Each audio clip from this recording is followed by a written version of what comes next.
so now that's ready. I wonder if it'll show up on my channel.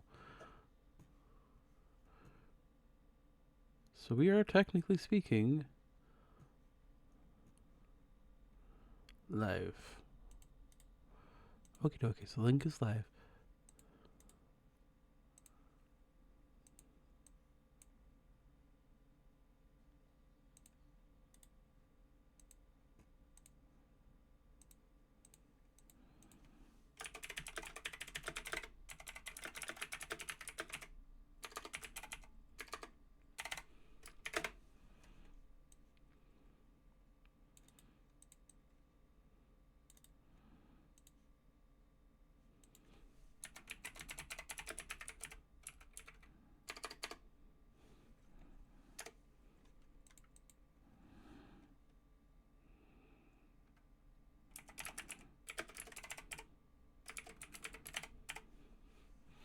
I love that I can hear my keyboard go clickety clack clack clack when I type stuff.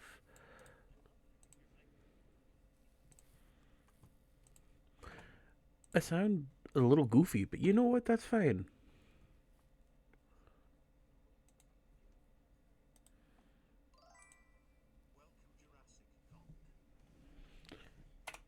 Howdy, hey, welcome to stream. Glad to have you. I'm doing a bit of a last minute stream to celebrate World Crocodile Day, because apparently that's today, June 17th. So, crocodiles are some of my favorite animals. And I'm just going to go make a post in a bunch of different spaces and just be like, hey. Okay, where do I. Is it stream share?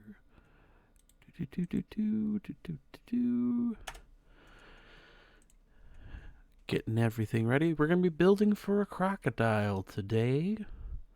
I don't know if Mossy B's live yet.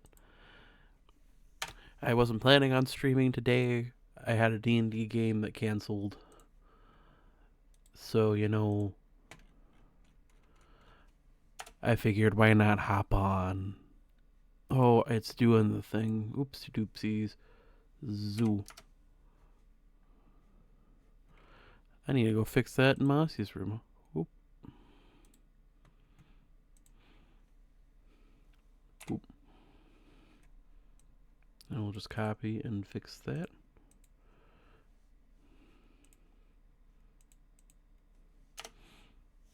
There we go. And then gonna get some other folks in. So if anybody has a crocodilian they would like to suggest, feel free to do it. I was leaning towards the saltwater crocodile because it is Crocodile Day, but gharials are good boys, and I like gharials, so that also might be a serious temptation. Do do do do do. Do do do do. Posting the links everywhere. You'd think I would do this before I started the stream, but I don't. I don't know if there's. I've never seen if you could share other streams in here. I don't think so. That's a shame. But I think that's most everywhere I usually post, so let's go ahead and start building for a crocodile. I'm doing good, thank you, Jurassic Chunk. We finally finished this big old nasty job at work. So I think we're going to do this here. But we finished this big old job at work that was kind of sort of kicking our butts, but you know what happens. And we got it solved, and I'm happy enough about it. So I think we're going to just make a good old crocodile coast. But you know what I should do? I should probably, because if I remember right, in this mode, in diorama mode, I still have to build pathways so I can put in the buildings to put in the animals.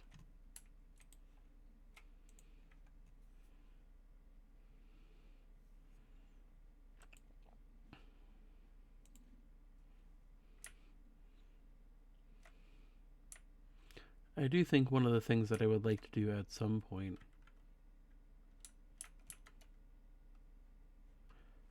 is wooden habitat gate.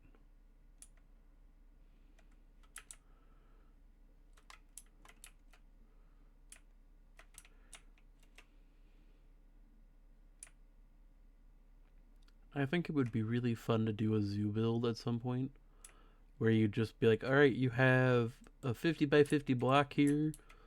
It's in the void. And then just bada bing, bada boom.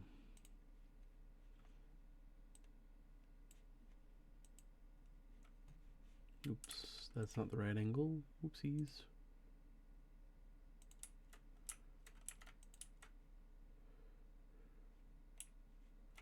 Terrain too uneven for placement.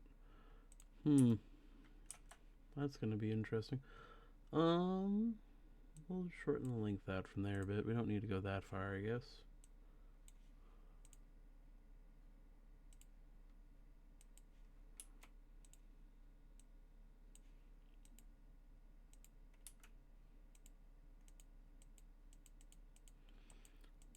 But yeah, things have been good.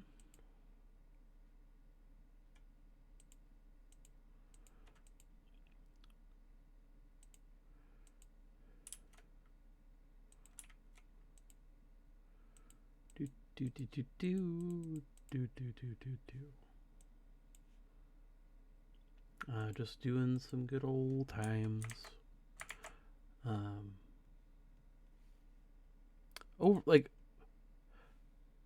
there's a non-zero chance. Casual Thursday's coming up. I'm probably gonna just boot up the Jurassic World Evolution 2 again. The trailers for the new game have me a little hyped. I'm not gonna lie. I'm excited for him. Okie dokie, so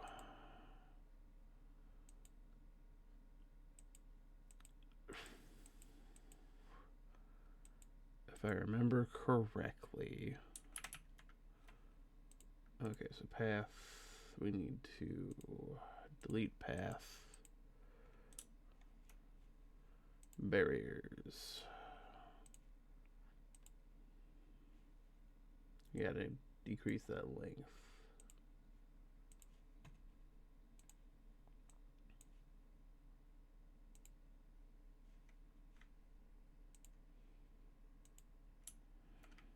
And then we can increase that length and go bada bing, bada boom. Now, I don't remember. It's been a second, so we're going to... Yeah, okay, that's what I thought what might happen. So we may need to change these barriers here to get the water. And then we just need to raise the heck out of some... Oh, maybe not all of these.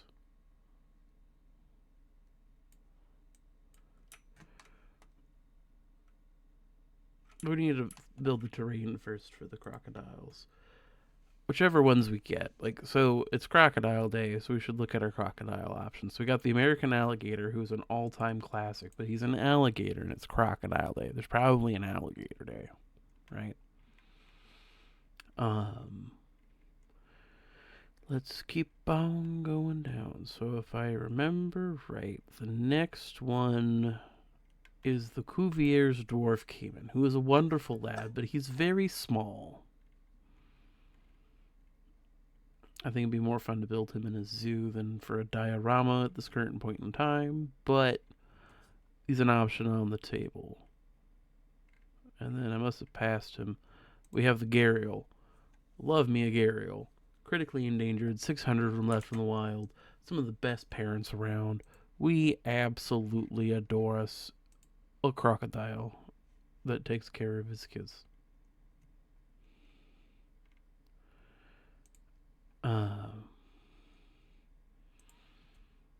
We are doing... Let's see. But the one I was thinking of, we're not going to do spectacle caiman for sure.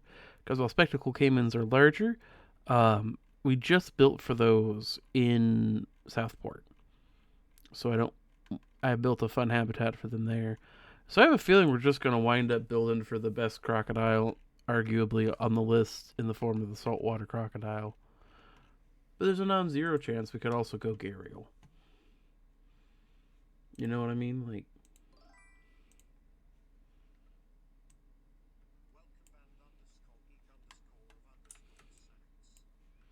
welcome, welcome to the stream. We're just having some fun. We're starting a habitat for a crocodilian of some sort. Um, Getting the facilities built up for it real quick. And we'll go here. Well, since we're doing just a quick diorama, we can just go with a little theme in the back with the Australian. Because we don't need anything too big. Okay.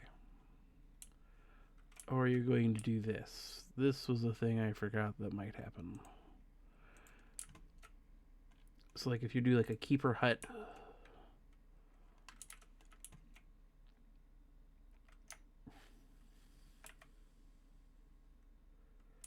you gotta get funky with it. So we do the keeper hut here, and then you build a quarantine small here in case if the crocodiles get sick. And then we need a trade center here, but we might move this just a bit down to get on the actual grid. So then staff can take them from there to there. And we'll put a staff room because assuming we're employing people, I should legally give them a vacation or a break while they're on the clock in the void. It's generally considered polite to give your employees, you know,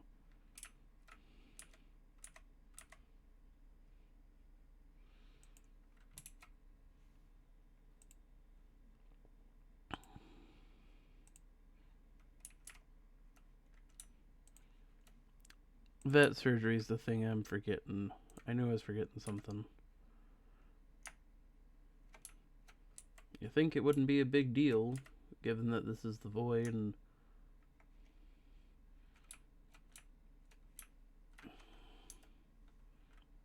probably fine. Oh, just want to get those set up real quick. So we're setting up the terrain to go all out. Alligator Day is May 29th, so we missed Alligator Day. Good to know. I'll put it on the calendar for next year. So we may do gharials. Okay, and then we're gonna do this a little bit. Oh.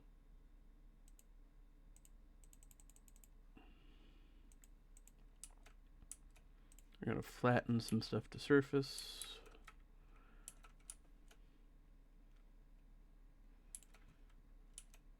And then we're going to terrace from here. And flatten this foundation a little bit.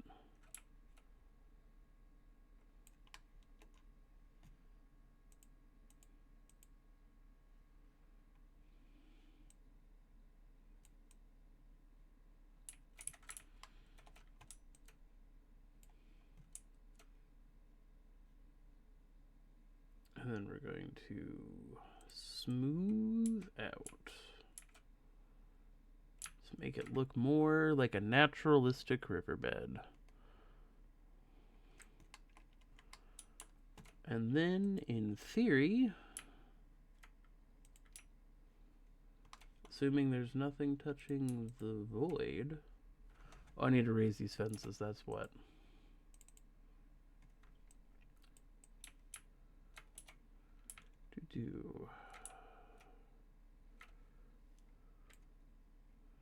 It helps when you raise the void, the wall for the water.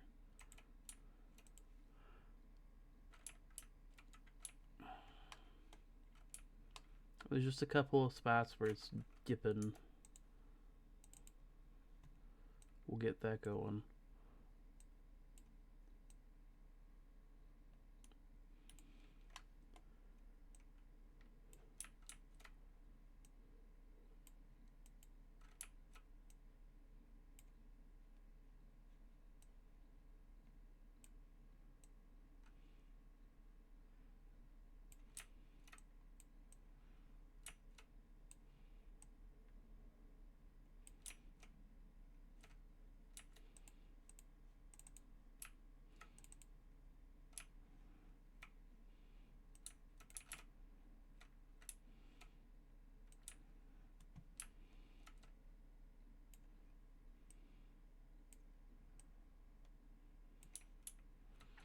Okay, so now that's like this.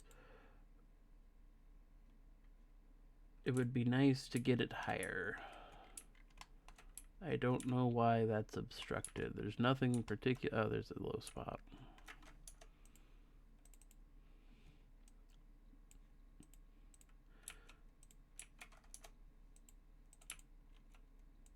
I guess I can't click on this chunk of the barrier anymore. We're going to increase the height.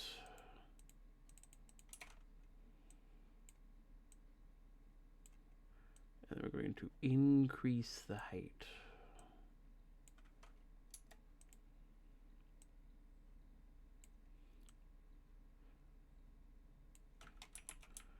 We'll see if that's tall enough. Diorama mode is admittedly one of the weirder modes that I've interacted with. Because it doesn't quite make sense. Like, you'd think it'd be like, oh, hey, this is the end of the render map. Water won't fall off because you've hit the edge. And then you're just, nope.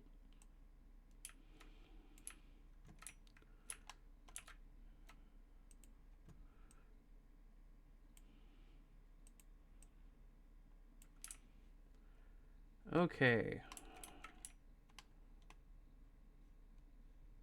So it might be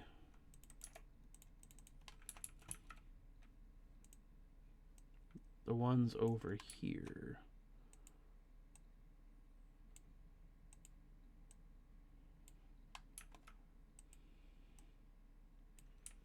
Causing the shenanigans.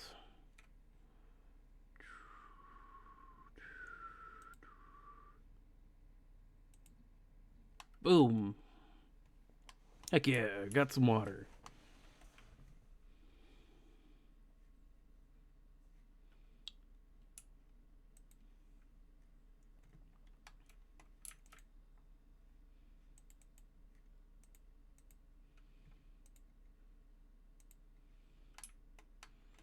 So we got a couple colors. We got Everglade color water, Amazon transparency to the water, crystal for like no textures underwater whatsoever. Did Everglade, and you get dirty water, which we're probably not going to do.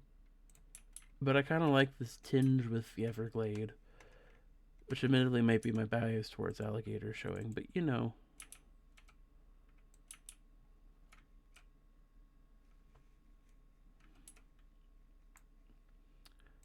And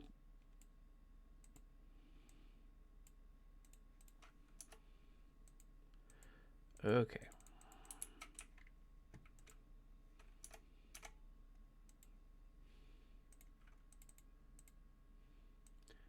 How much lower can I put you?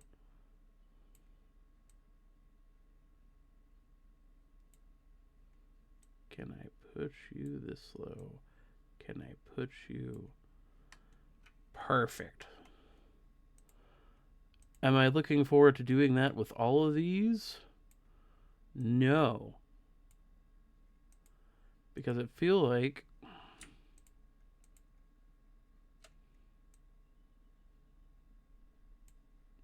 is going to be like a case by case thing, because it's going to be upset that we're messing with anything.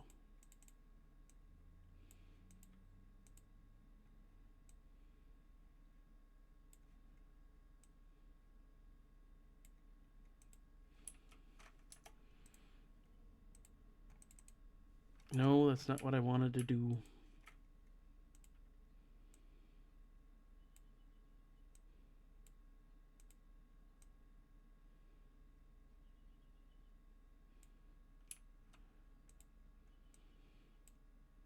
Why are you load bearing?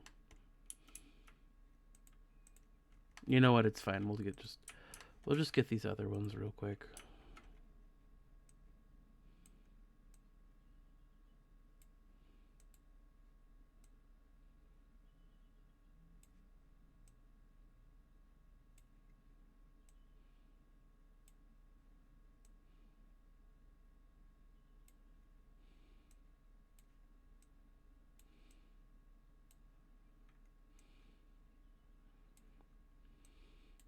I am forever haunted by the load-bearing coconut. So 2025 is 50 India's Crocs.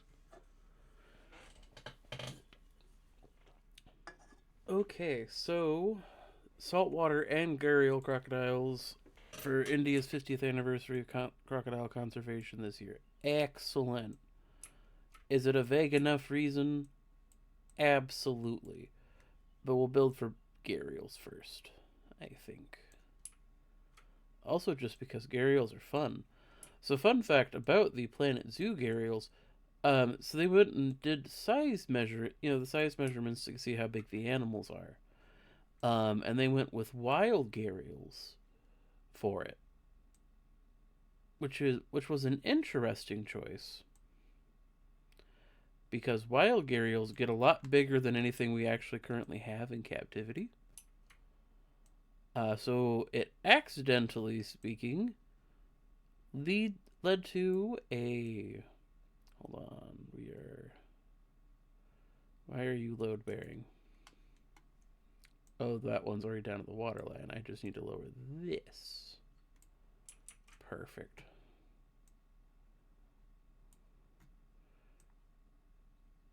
All right.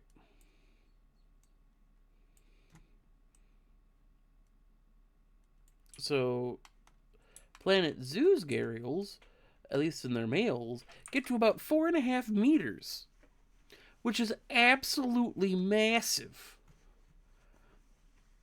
Absolutely just gigantic chonkers.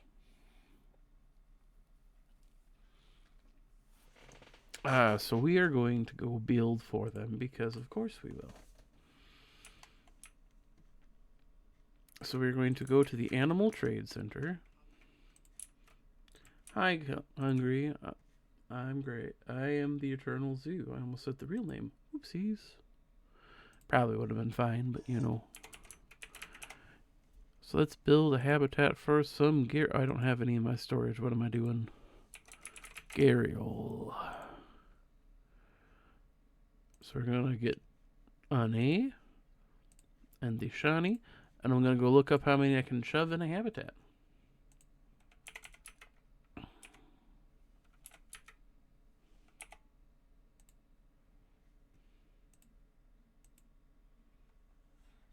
Up to 7 males, up to 7 females. The game is upset because I have no staff. So we're going to hire a keeper. And you will live in the void.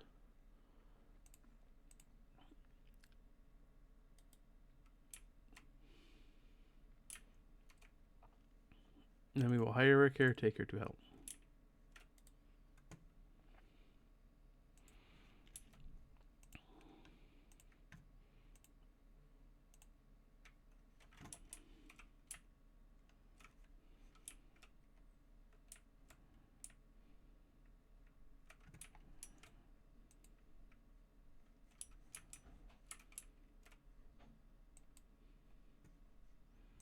And we're going to give our staff here a center.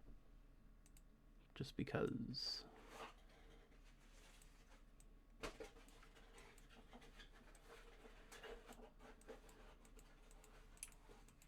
I want the game to stop yelling at me. This is fine.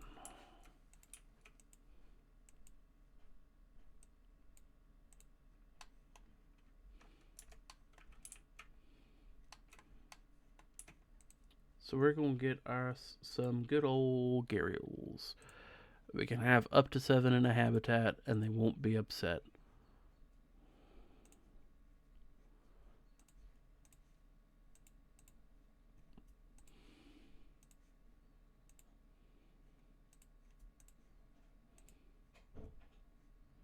How many do we have? 1, 2, 3, 4, 5, 6. We can get one more.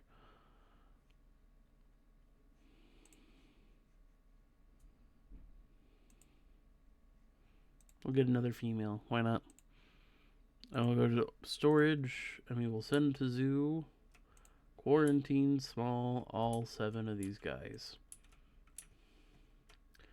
Now, Gharials love their water. We got plenty of water. We're good on the water. But if we're going to have 7 adults, we got plenty of space. These guys don't have huge ranges and don't need huge territories, which I think is one of the reasons they're still here, but we're not going to worry about that. So, aquatic, tropical, and temperate from continents, Asia, regions, Bangladesh, Nepal, and India. So, here's what we're going to do we're going to go to biomes, tropical, aquatic, and temperate. Minimize that. Continent, Asia. So we're going to start building for these guys. Probably should have done some terrain adjustments too.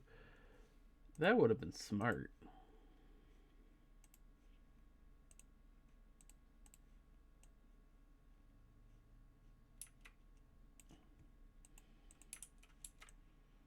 This isn't going to be the most color matching appropriate. I did kind of pick this square going, oh, I'm going to do salties. But it's fine, you know? And we'll do some heavier soil here. Help indicate the water differences. So you know when you're hitting the shallows because it's lighter and nicer in color. And then probably we'll do short grass.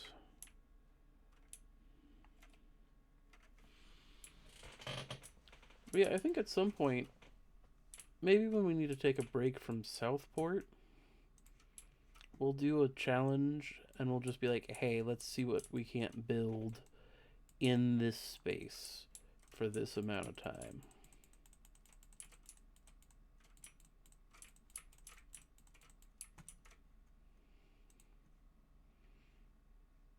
So actually, I think I'm going to filter out the temperate because these boys are always tropical in my hearts. We need to align to surface and align to water. We don't need the align to surface, we just need the align to water. And we'll give these guys some lily pads.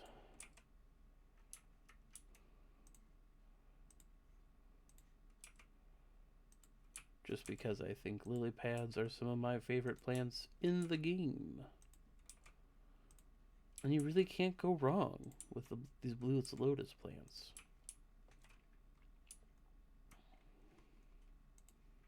You can put in a couple of common water lilies as well to help mix up the patches. Make it feel like things are duplicate.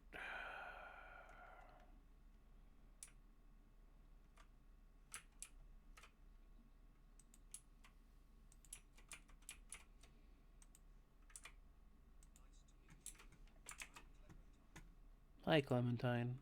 I hope you're treating the chat well, Clementine. Yes. We have chonkers. The truth be told, a good crocodile is a proper chonker. So it makes sense to make sure you get plenty of them in there. I got lots of vine curtains. The universality of corn as a plant both excites me and aggravates me from time to time. But you know I'm allowed to have my pet peeves.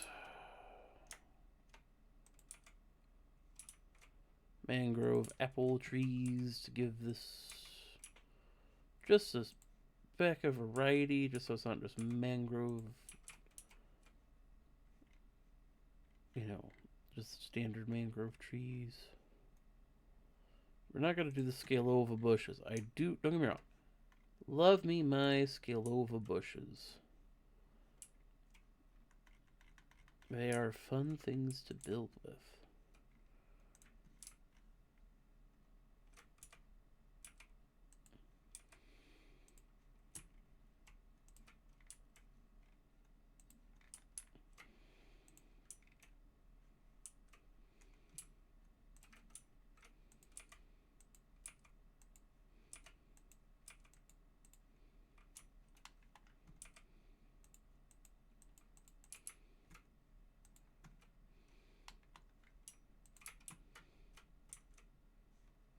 Okay. So while the chonkers are off getting ready for their habitat introduction, which I'm excited for because heck yeah, chunkers, but also heck yeah, gharials.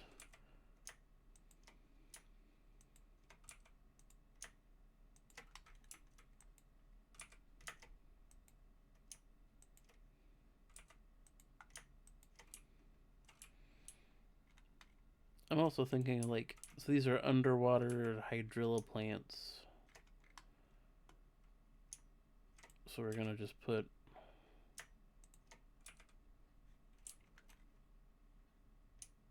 I think that mounted to the underside of the surface of the water.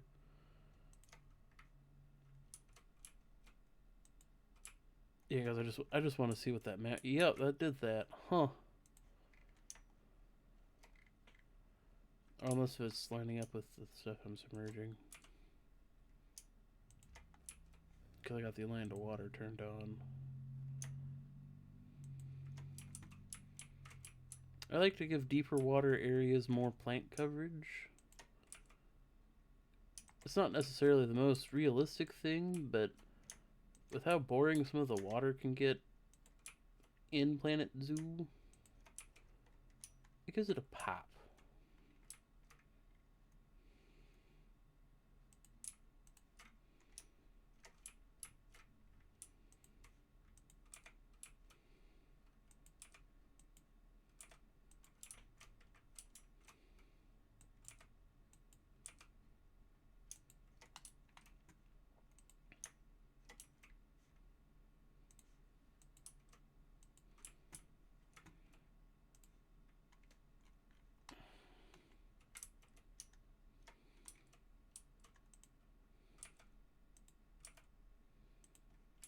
I don't know what these underwater temple plants are, but they're neat.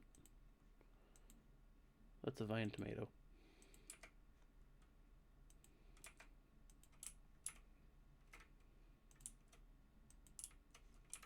That's too much there.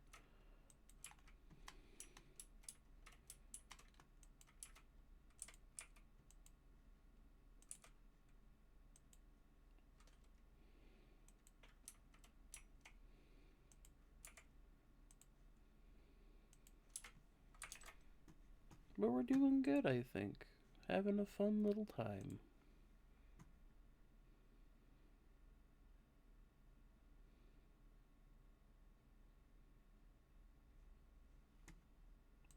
You know, that wouldn't surprise me if that's what was going on with the zoo stuff.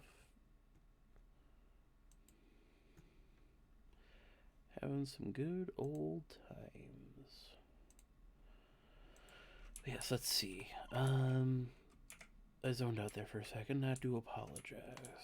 This section's looking a little bare, so we'll get some underwater hydrilla plants going.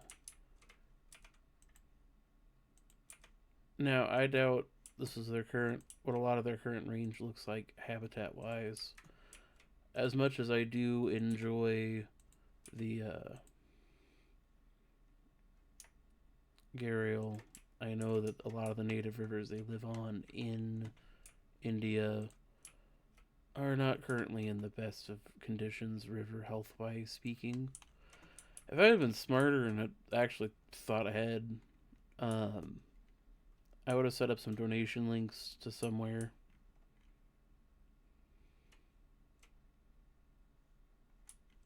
But this was kind of a spontaneous, oh hey, I'm free today.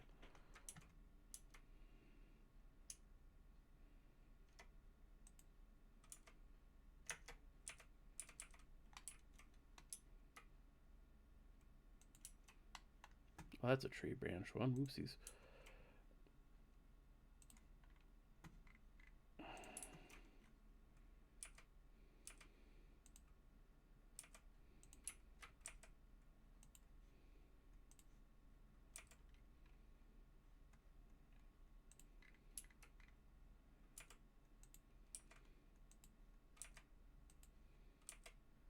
Am I going to use bamboo to help fill this out? Absolutely.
You know, it would be kind of a fun game.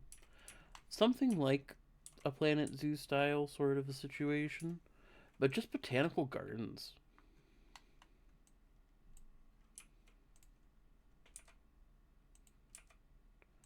Frontier should do something like that, I think.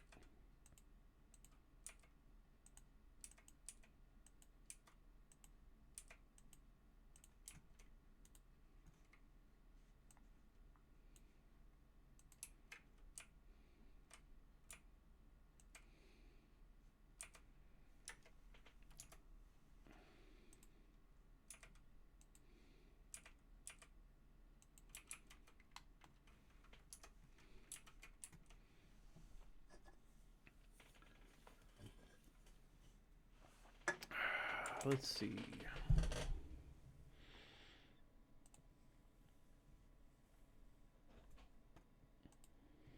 Carrying on.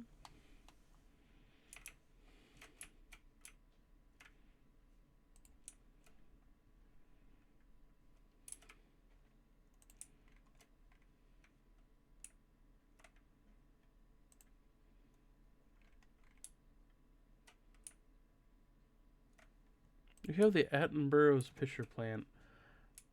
I don't I don't know what's going on with it, so we're just going to not use it, I think.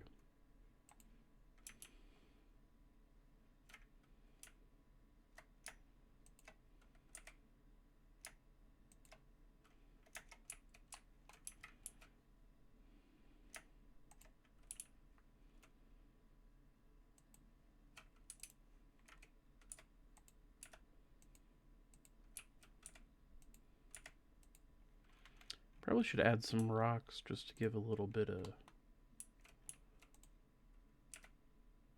flavoring.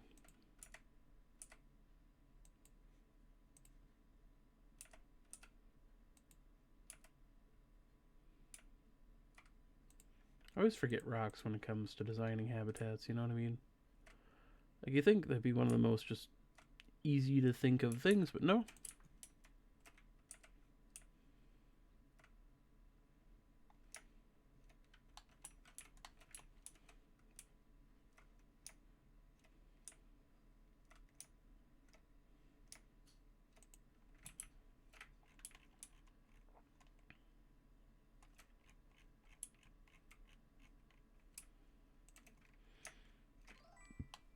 Oh. Oh, hey, Brino. Welcome to stream. We're building a gharial habitat for World Crocodile Day. Because why not?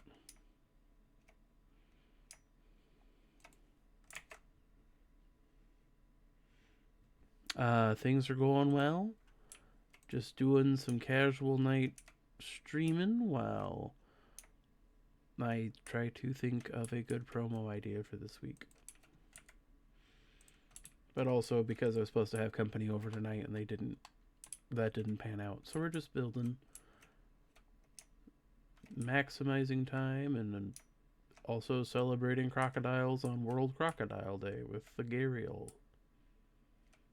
They're a funky guy from India. There's not a whole lot of them left, unfortunately. Like, I think it's like 600 is what the Zoopedia said.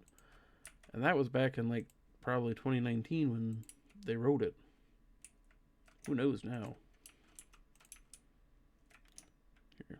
Actually, I think we're going to give a bit of a rocky texturing here.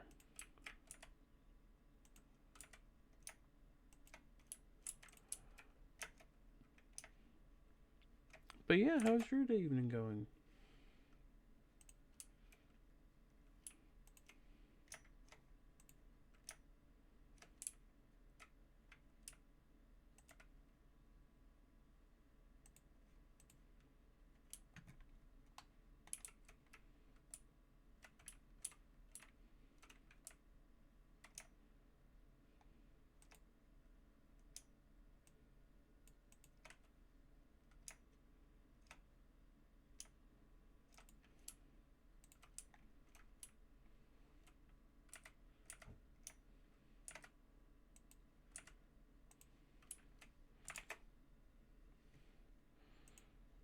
Fair enough, fair enough. Let's see. I have it's let's see what new paleontology paper popped up for me to look at. Ancient dog mitogenomes support the dual dispersal of dogs in Africa culture into South America. Yeah, that makes sense. Glad they found the evidence, though.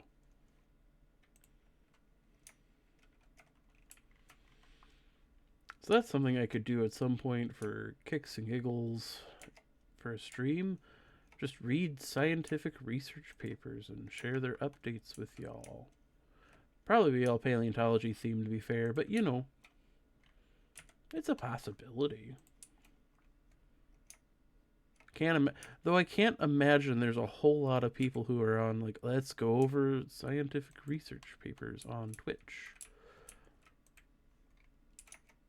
But then again, I can't imagine, you know,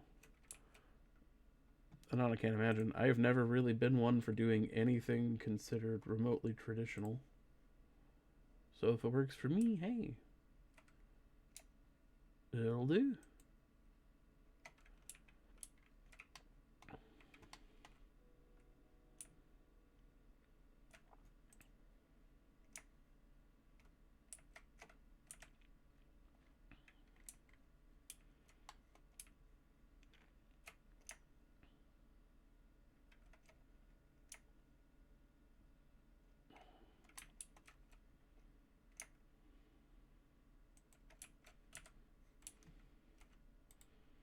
Okay, I think that's good visually. Gives a good mixture of rocks and terrain. I probably could do more with over there with grasses and coverage. But I don't have a whole lot of low ground coverage beyond Skalova bushes. While I do enjoy a Skalova bush, they are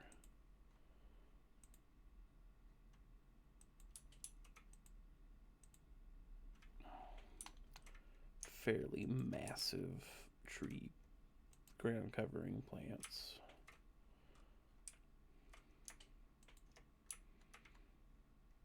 But yep, we're just working our way up to affiliate today with stream, trying to just be more active and giving it, you know, the more you do allegedly, the more success you have. Okay, it would be kind of fun to get like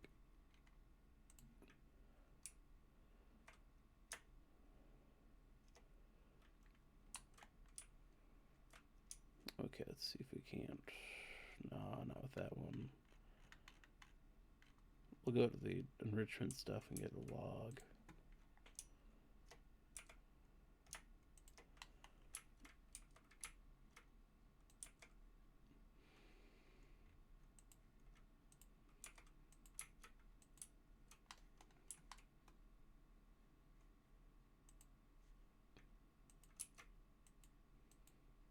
Son of a gun. It happens. But yeah, thank you for popping in. Hey, no, that's absolutely fair with the match rating. And only 650. Oof, that's not good. Went down by 10. Or up by 50? One of the two.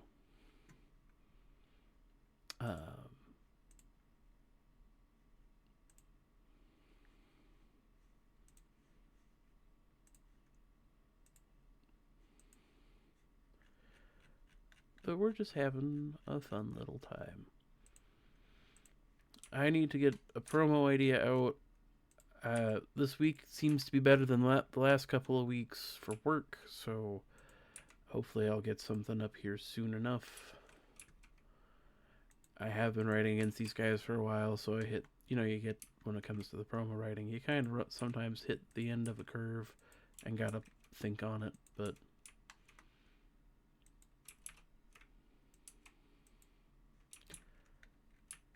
let's see.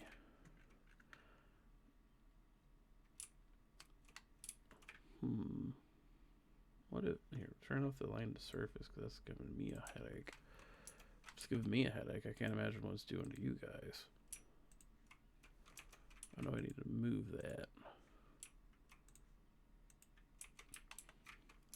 I think this is a pretty good habitat for a gharial. I don't know about you guys. If I had this kind of habitat as a gharial, I'd be happy.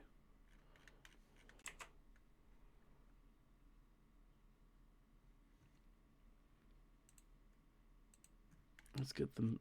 I want to plant some stuff around these rocks because you never have anything around a rock that doesn't immediately go, oh, hey, here's a space. We'll use the small grass. And just like little tufts of stuff trying to come up in between the cracks of the rocks. And some bigger growth.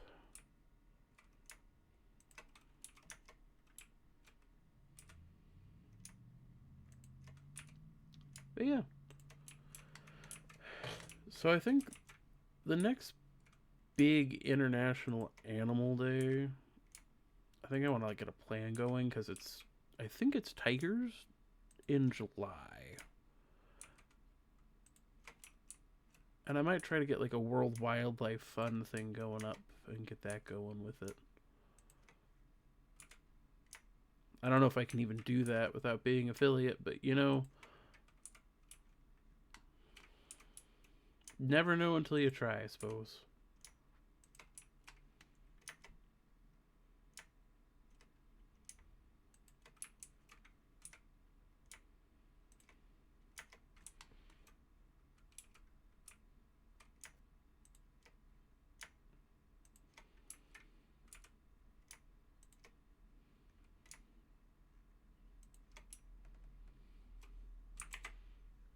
Let's see.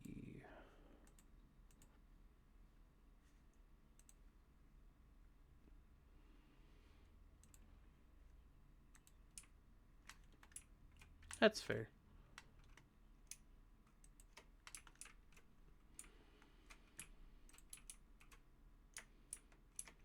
Sometimes you do just gotta, you know what you know. I just have years of watching Steve Irwin and Animal Planet built up in my head, and Jack Hanna's Animal Adventure, and the other variety of TV shows that were on from the late 90s to the early 2000s that aren't anymore.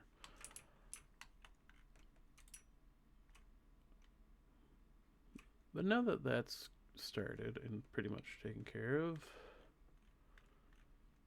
all animals move. We're gonna get these gharials help built up. Get them going. Should be a grand old time. I didn't put anything for them in here. Oops. Whoopsies. Habitat. Species. So many animals.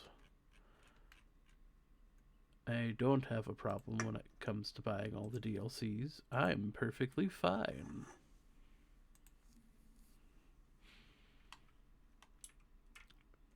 Let's see.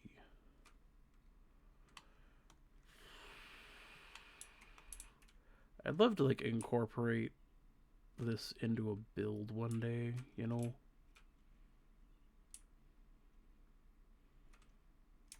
Just like sink this down.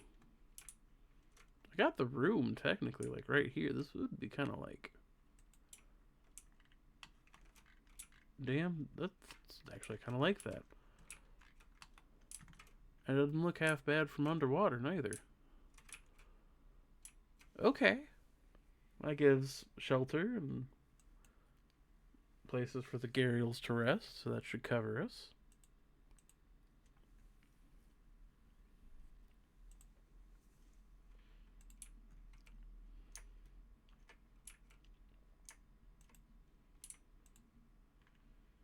And we'll stick a couple of underwater fish feeder flats. So the fun part about gharials is that unlike a lot of other crocodiles, they are almost specifically piscivorous, aka they only eat fish. Here we're going to put in a mud bath for them.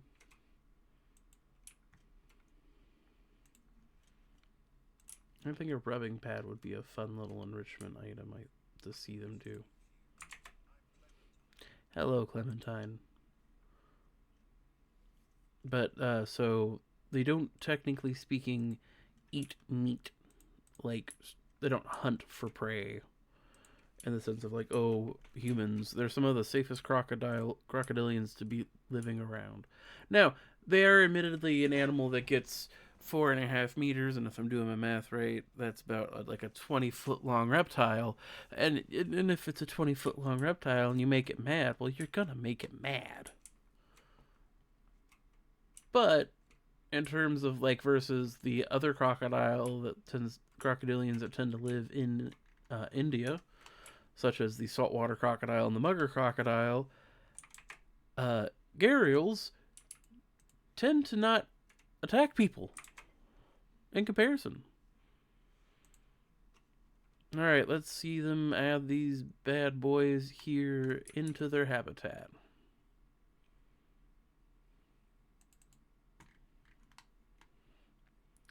And we begin the infinite reptile stack.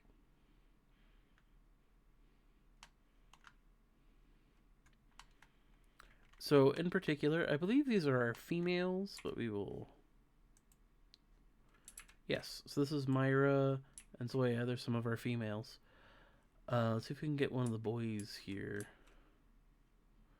That's Myra. Here's one of the males. So the thing in particular about them that you can tell them apart from other crocodilians is that they've got these very long conical snouts. Like they taper off really, really small. And they've got these gigantic bulbic noses. Which, you know, it's like some of it is the attracting mates thing. But also some of it is they just really, really... Like, so those are packed full of sensors in their nose. So their noses are like 10 times more sensitive than other crocodilians in the water, which are already kind of nuts. But they use it so they can detect the movement of fish in murky water because a lot of their native range is mostly murky water, like the Ganges River in India.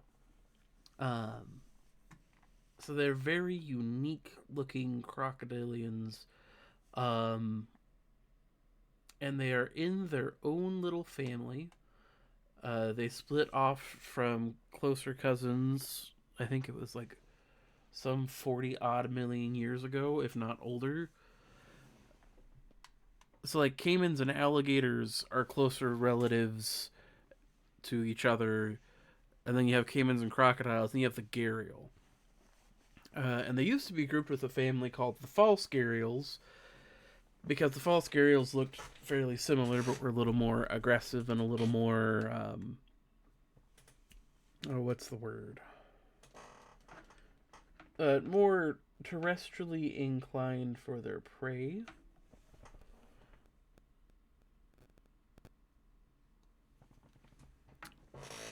And then it turned, like, it wasn't until some genetic studies were done and some fossils were found, and it's like, oh, hey, actually, false gharials aren't even all that closely related to gharials, and gharials are just these weird guys. That's why I love them. They're just the oddest little fellas.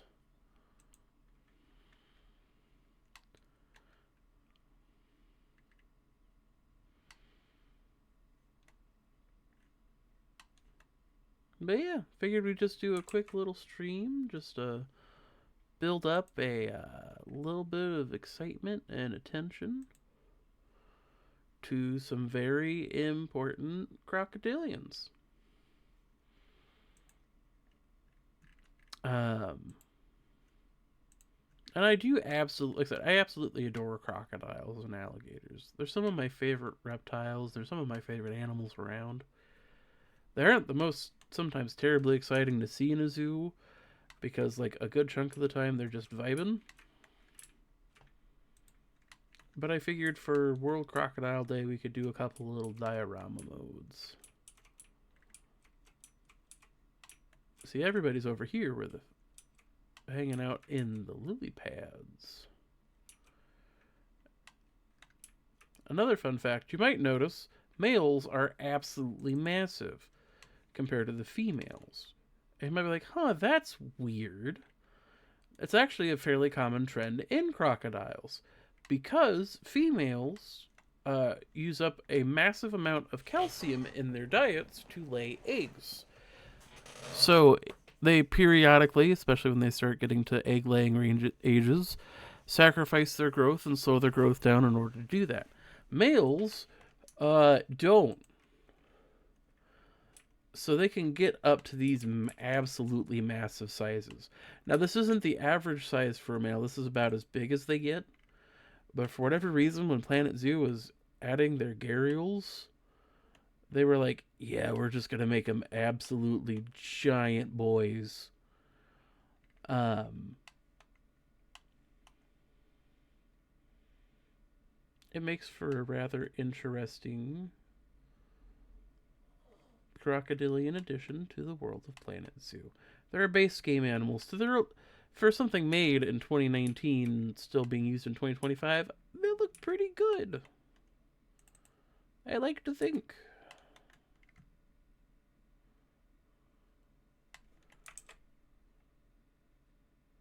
They are, in fact, just chonkers.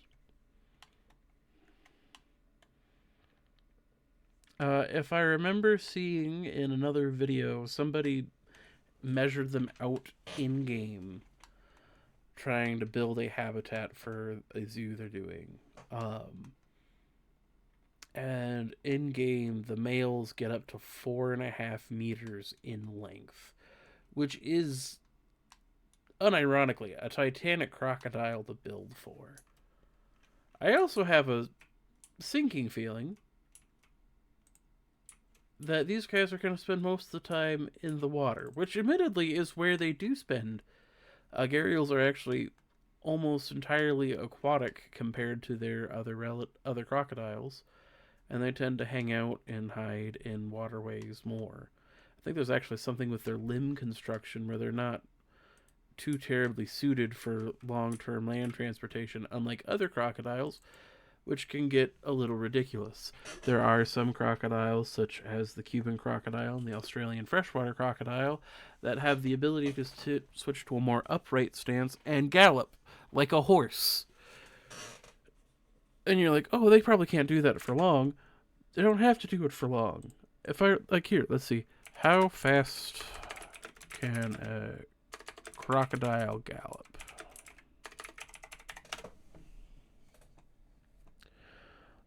It's about 11 miles per hour. It's relative slow compared to other animals, but it's one of the fastest things for for a crocodile. 11 miles per hour for something that's not built to be on land is pretty fast. I probably can't run long for 11 miles an hour.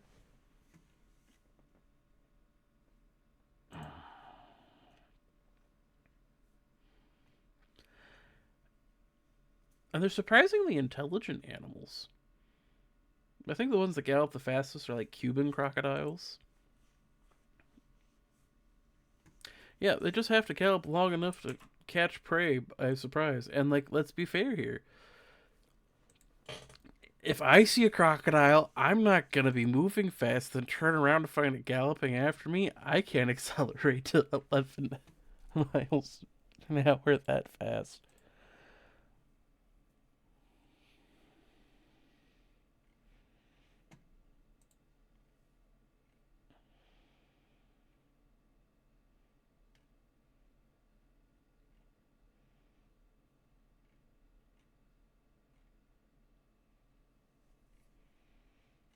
Let's see.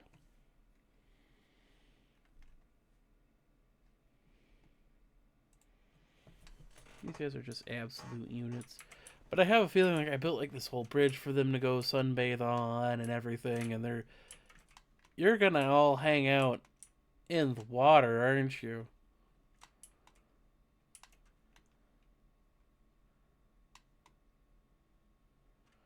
Okay. Oh, no, wait, one of them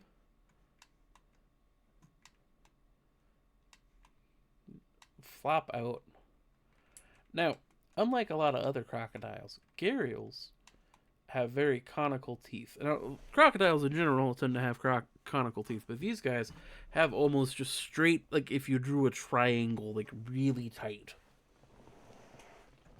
These are designed so that when their long snouts are in a school of fish, they can just come over and give it a good old chomp. That's why they have the elongated snouts, because it's easier for them to stick it into an unsuspecting school of fish and snap it, and they just go a little bit nuts. Actually, let's bounce over to, because you are very clearly going for a mud bath.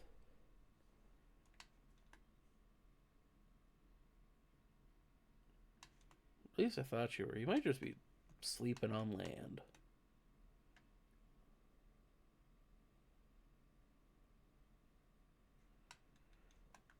They're just flat out. There's a reason there's a Flat Fuck Friday.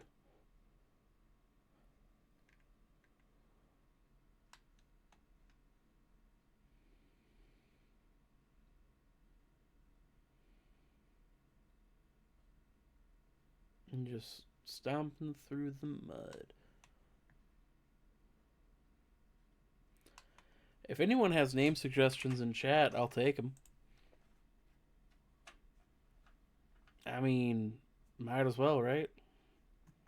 It's one of the goals I get to affiliate that I'd love to do, is to give the ability to name different animals and to people, because I think that would just be a fun thing. Admittedly, it also has the power to go horrifically wrong.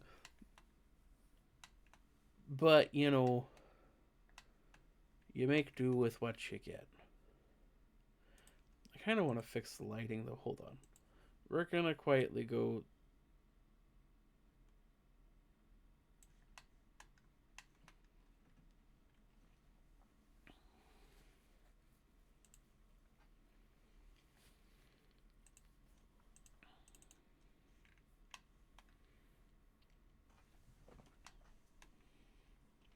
That way it makes it a little brighter and we can actually see them do things.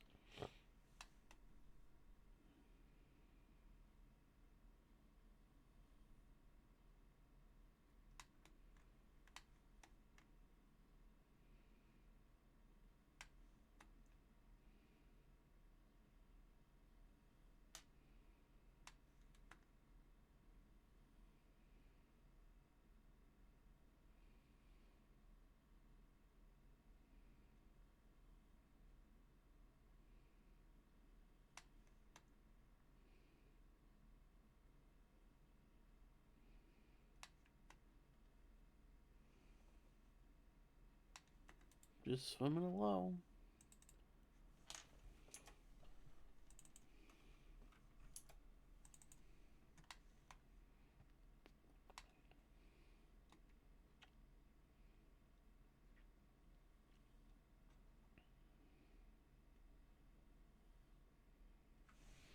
One of the things I really appreciate about gharials is that most crocodilians have a good sense of parental care. And where are you going? Ah, there's food. But gharials in particular are like best dad awards, because they can have up to like, I think the record is like either in the 90s or the 250s. You just see the pictures of a crocodile covered in the back of like dozens upon dozens upon dozens of children. It's because adult male gharials are incredibly important, like do take care of their juvenile young. They're like other crocodilian, like when it comes to crocodilians in general, they've got this kind of reputation of just being, oh, we used to be, oh, like most crocodilians laid their eggs and abandoned them. Then we found out, well, the mothers monitor and watch the nest and help rear the young. Okay, cool. So like they have some sort of semi-parental care. And the more we've studied a variety of them in the wild, the more it's like, oh, no, dad doesn't get quite close because mom gets upset, but dad still hangs around. Like in alligators, both parents can be showing up taking care of the nest. Um, the gharials are some of the like clearest of, oh yeah, that's dad because he's got the big old nose, and that's 150 people, 150 little kids scattered across his bed. Reptile. Yes, I have tried Jurassic World Evolution and Jurassic World Evolution 2. I've streamed 2 once and it went all right. I tend to do it on like I have a casual game Thursday where it's just like, oh hey, I'm just gonna show up and play whatever, and it's in the rotation for that. Um, I probably honestly would have streamed it tonight if it wasn't for the fact it was World Crocodile Day, and I just God, I love crocodiles.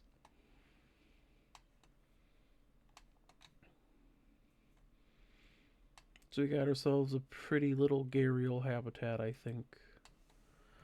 Do I have babies turned on? I don't remember if I have babies turned on in this.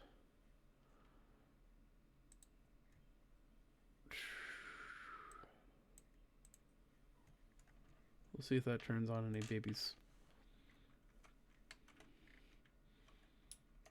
Because I don't remember if crocodiles build nests or not in this game.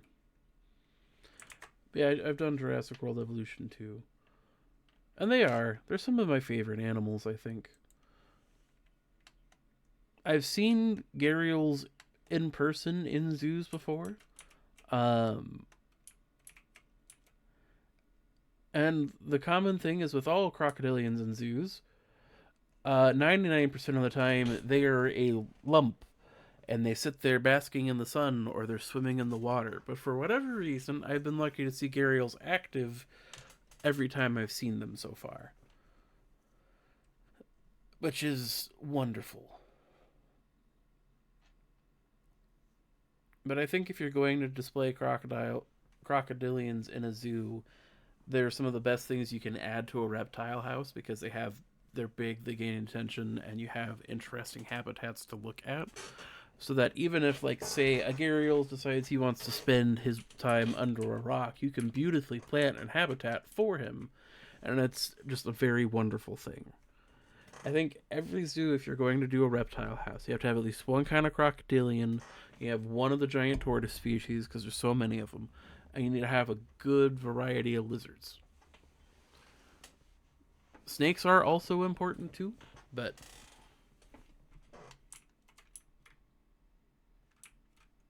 I do enjoy my snakes.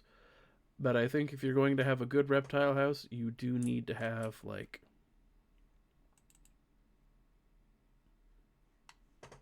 a good crocodilian. Let's see what else. So I've still got plenty of time. That build went really quick, actually. I might see if there's anything else I can do to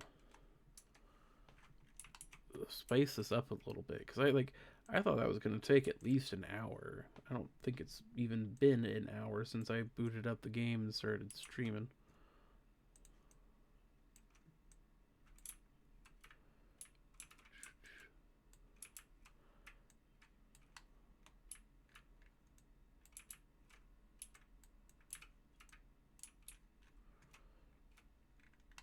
Should we build for another one, I guess? There are other crocodilians. And I don't currently have any plans to have more show up in the Southport Zoo. Yet. I might put a gharial habitat and build like an Indian temple theme. But I also need to find out what that DLC pack is before I get anywhere near making that choice.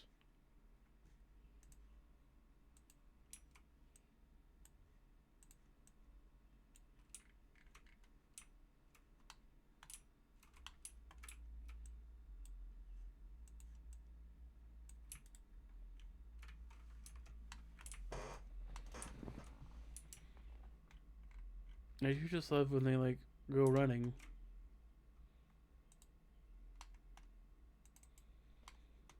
The zookeepers are just placing random piles of fish.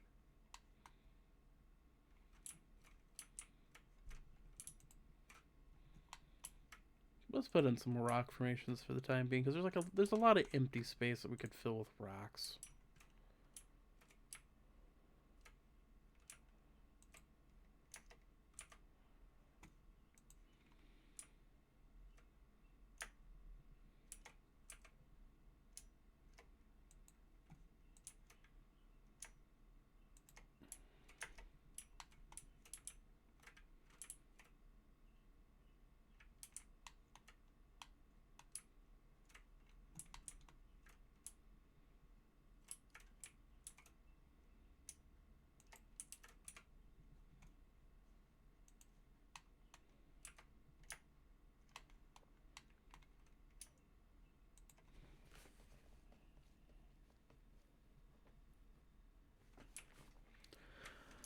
Okay, so with World Crocodile Day, I want to avoid the alligator because there's apparently an alligator day. And we'll build for the American alligator when that comes up again next year. But what we can build for is the saltwater crocodile.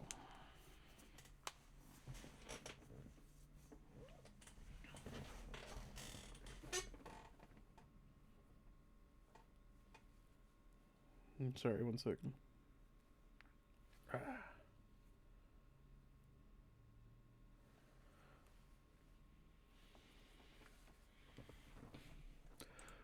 Now, saltwater crocodiles are a lot less social, so we could build, in theory, a smaller habitat. Because like I built this thinking, oh, this might be good for like 1 or 2 gharials. Having 7 is about the perfect size for here. So I think if we do one tonight, we're just gonna go ahead and build something a little bit, start a little smaller diorama. So here's what we'll do. We're gonna save zoo. New zoo save. We're gonna go World Crocodile Gay Gharials.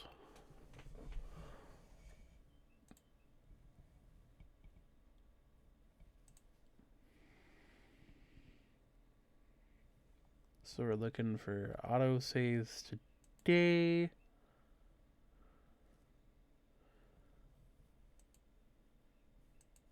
So in theory, if we load autosave 3, this should go back to before we were doing any of our building.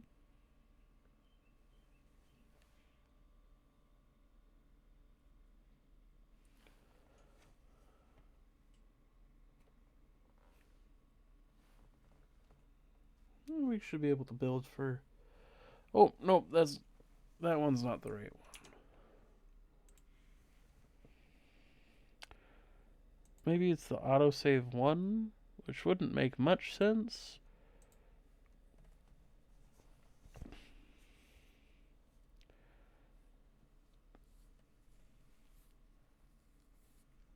Like, the name one makes sense that was the first autosave, but it's also autosave 1 was the most recent. Yeah, no, that's not the right one. Oh well, we will go back to the main menu.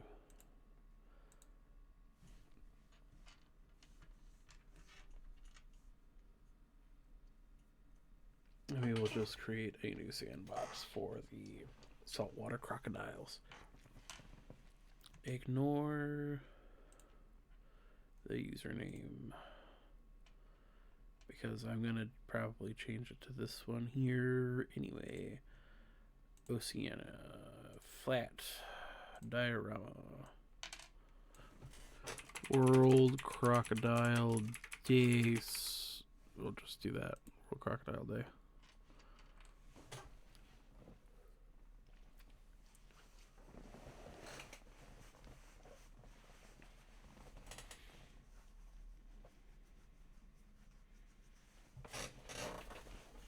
Okie dokie. So we can reduce the size and the height because we're not going to build quite a big a habitat.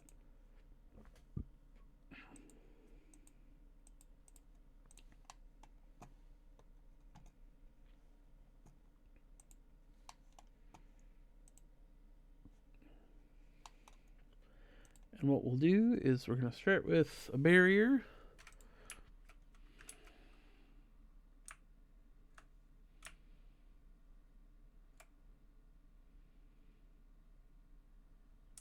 As close to the edge as we can physically put it.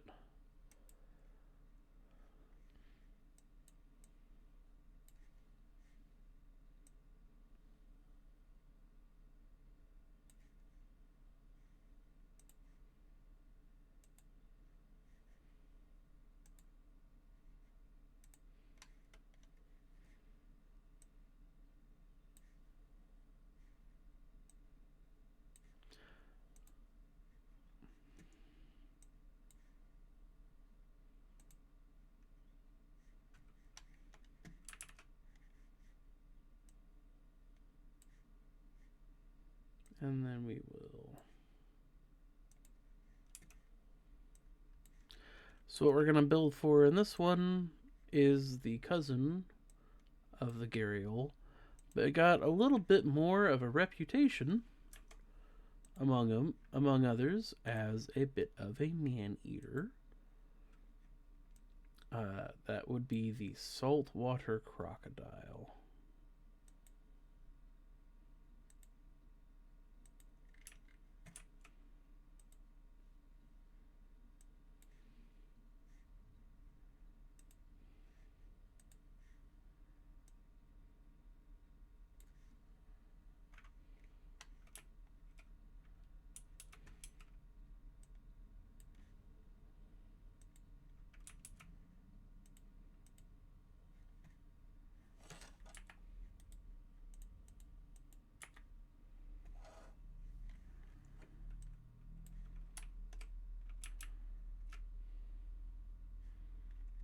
I'm going to try shaving off a couple of meters.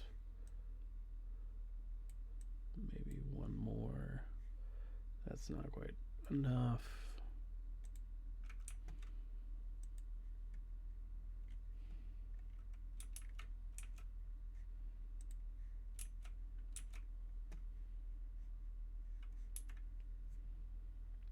So I think we're going to do for this one, we're going to get a good circular shape.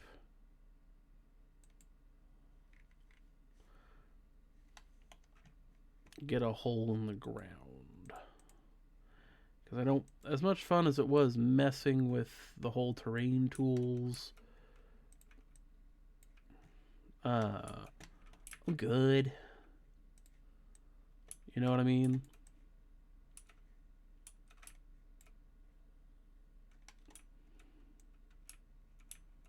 I don't want to mess with the water barriers again. I don't want to mess with trying to get that figured out and sorted.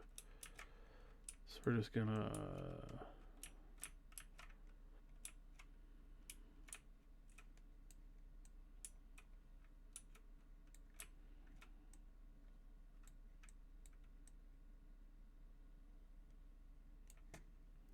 We're just gonna get this built, I think, as best as we can.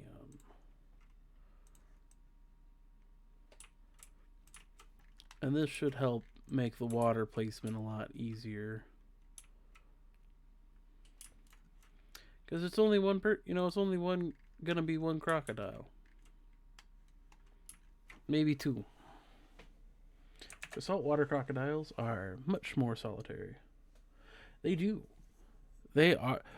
Saltwater crocodiles are built for, like, it's one of the things you look at. It's like, you live in Australia. There's lots of things, but there's not a lot of big things in Australia. Why are you built like that? And then you're like, oh, right. The adult saltwater crocodiles, the really old ones, they just fuck off into the ocean and never return to land if they can't help it. So you get some massive, like, there's rumors of some massive crocodiles out there just chilling off the coast of Australia. Okay.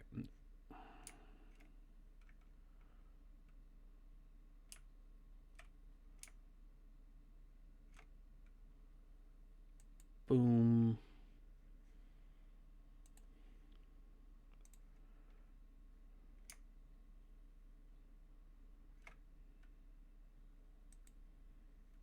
Okay, but why though?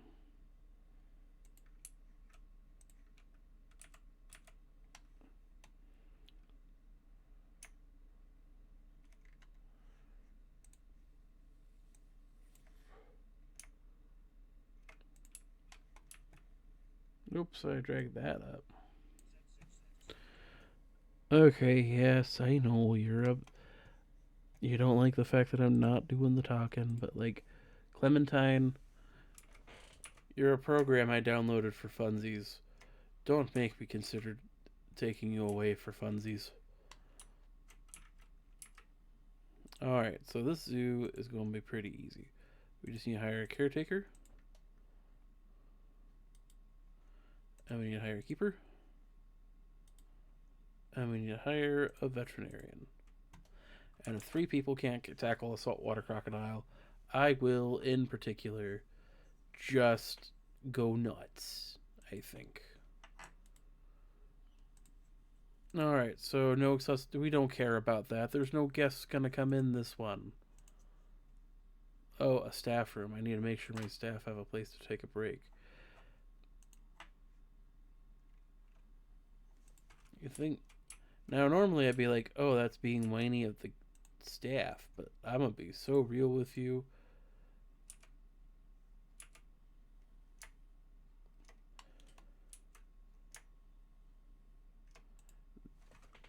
You need a place to relax. I understand.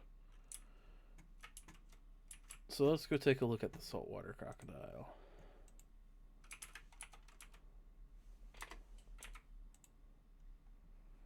Okay, so Crocodilus porosus.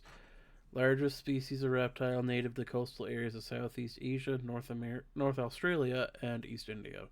If there's saltwater crocodiles in North America, something's gone wrong. Got a pretty wide habitat distribution, 1 to 2, tropical and aquatic, are Asia and Oceania. I think to help differentiate it from the gharial, we're gonna stick to the Oceania. Because tropical and aquatic for Asia are going to have the same plants. So I think continent Oceania forces us to get a little more creative with it. I don't know about you guys.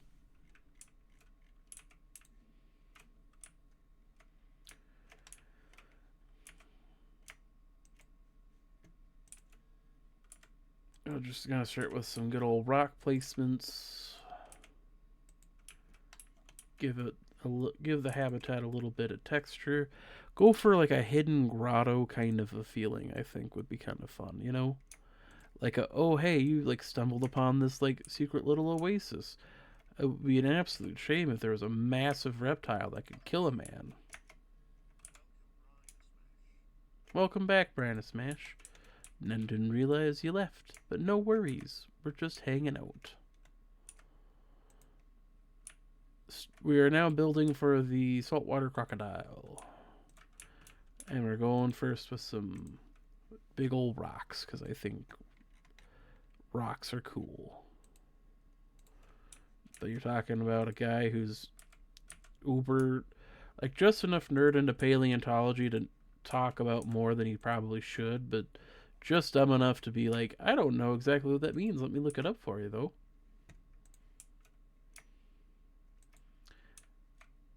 I remember there was a time in the earlier days of OSW before I took my calling it a break would be a disservice, but it's what it was. Um, yeah, I'm not going to try adjusting it. But before I took my break, there was a voice chat once, and someone was like, "How into paleontology are you?"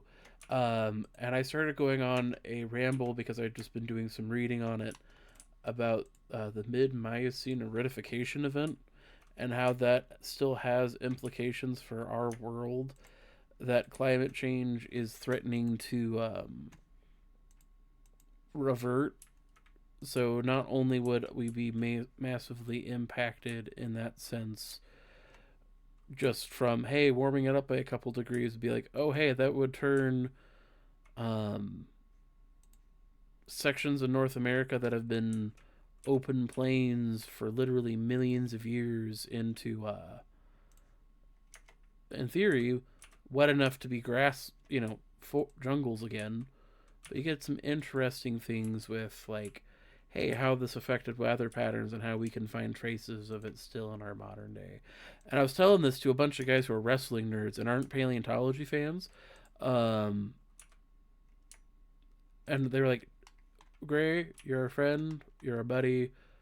We're so fucking lost in what the hell you're talking about. Oh, thank you. I appreciate you reaching that goal. We just hit our 20. That's honestly really kick ass. Thank you, Brino. We're 5 away from the, because they just adjusted the affiliate goals. Now you have to get 25 to get affiliates. So, Woo! I'm naming this crocodile after you. You don't get to say no.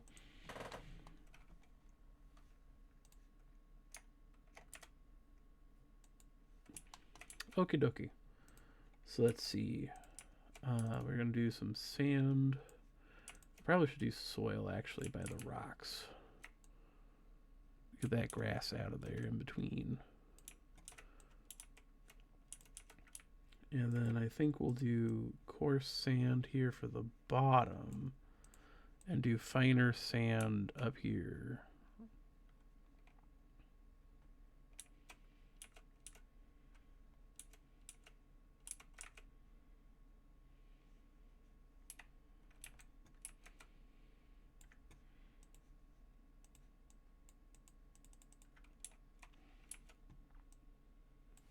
But no, that's a mess.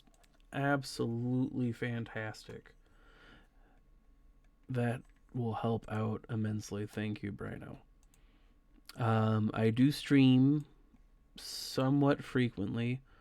My usual goal is I try to stream about 12 to 3 Eastern Standard Time on Sundays. I do more of this Planet Zoo, but we have a project zoo that we're working on called Southport Zoo. And then I'll do Thursday nights where I get off of work and I pop on and I play just random different games. So you're always welcome to hop in and join on and say hi, and I really do appreciate the follow.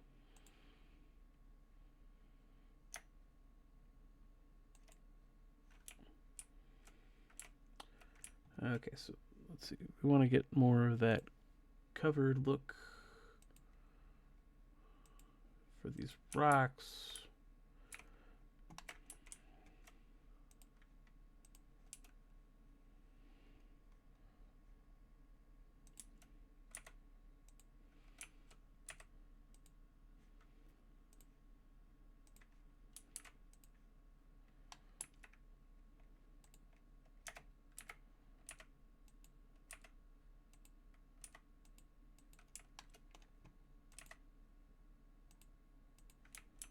Let's see, do we have any other good hanging plants? Well, that's just a big old frickin' fern. I think we're going to stick one of these bad boys over here. I don't know if you like these ferns, Brino, but this is fantastic.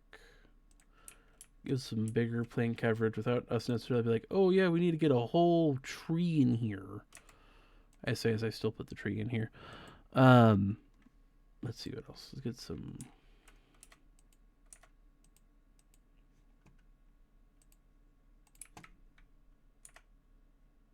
Probably can turn off the align to surface now.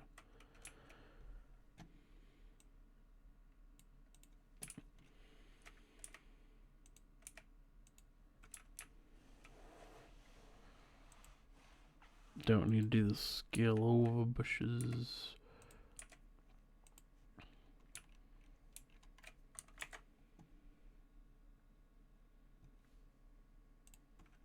It is. I know it feels like I feel like I'm downplaying a bit, but I'm like, dude, I'm so stoked to have finally hit that 20 follower goal. Been hunting for it for like a week, and then I've hit it. Hell yeah. Okay, under the water. Thank you. Now, I know I use these in the other build, but I think they're just fun underwater plants. Good ground coverage thing.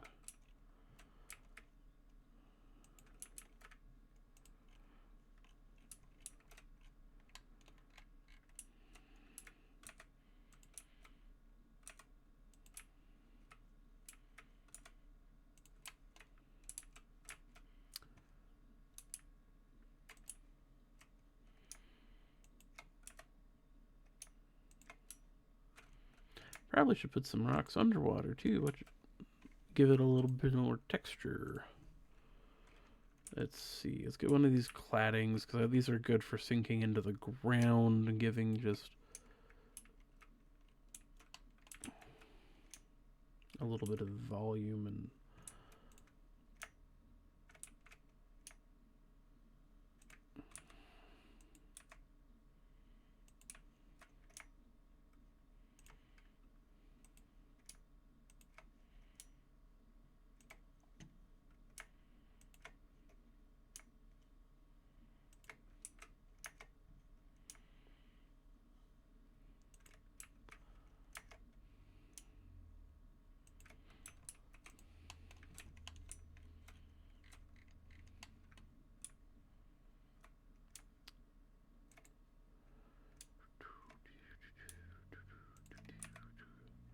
I probably should just do a bigger rock here so you can get into the wall.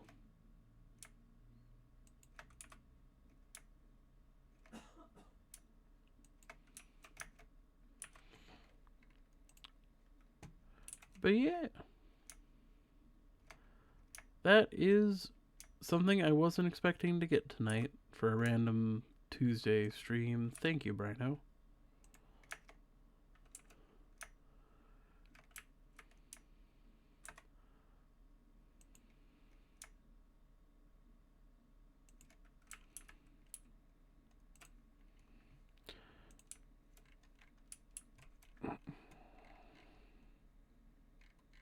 Let's get this. I think a couple more reeds I think would be some fun.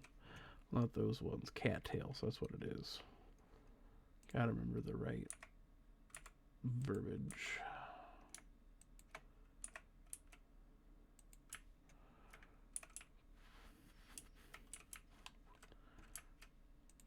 But yeah, I think this is turning out to be a really nice little saltwater crocodile habitat.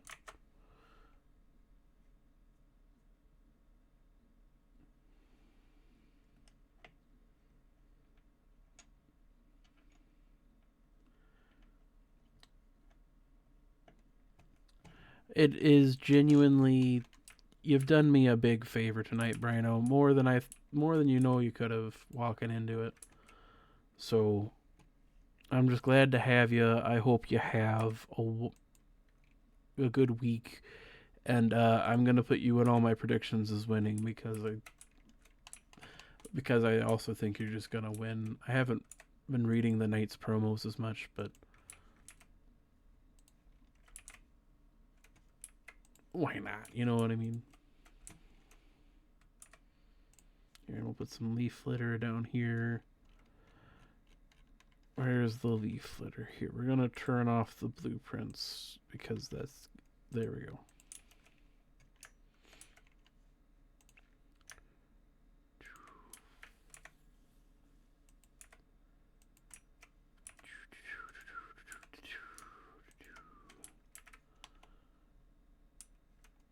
It's a little wonky, but it works. Here, we'll just do some line to surface. You know what? We'll just call that good. Let's get a saltwater crocodile in here.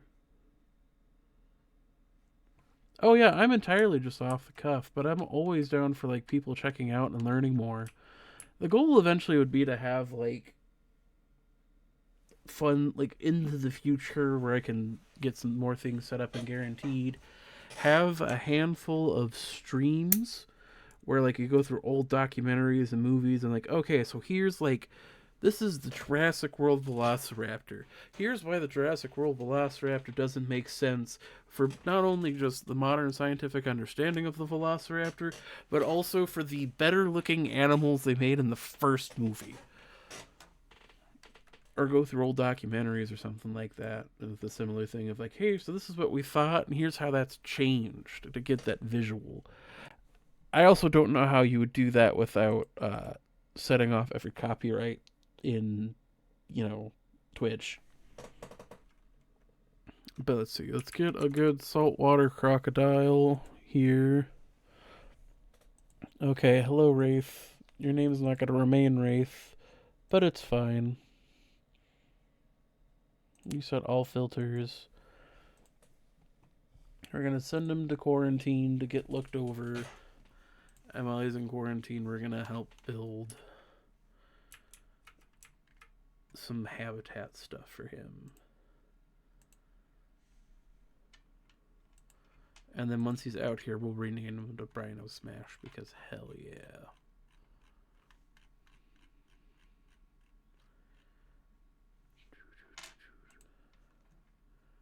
Okay, so food and water. The water's not really a problem, so we'll set up a. Did I leave enough room for a large food tray? I did. But he's also going to be feeding from only the finest fish from the bottom of the sea. Let's see. Enrichment items. Actually, bed and shelters. We're going to give him a nice wood pallet to sunbathe on, because why not? And then I don't know if you're a soccer fan, but I feel like with how much the chat tends to, in our little group hangouts, be about soccer, we're going to give you a soccer ball. I know they call it football. I don't think any of them are here, so I can get away with calling it soccer. We're going to put this over the water, see how that works out. And we'll put a water jet rock under the water as a little jet stream thing, like a jacuzzi.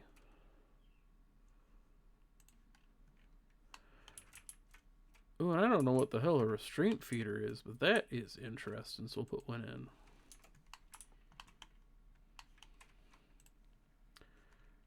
All right. Oh, Wraith's a gal. I thought Wraith was a guy. I was pretty sure Wraith was a guy. Here, we're gonna get a big boy.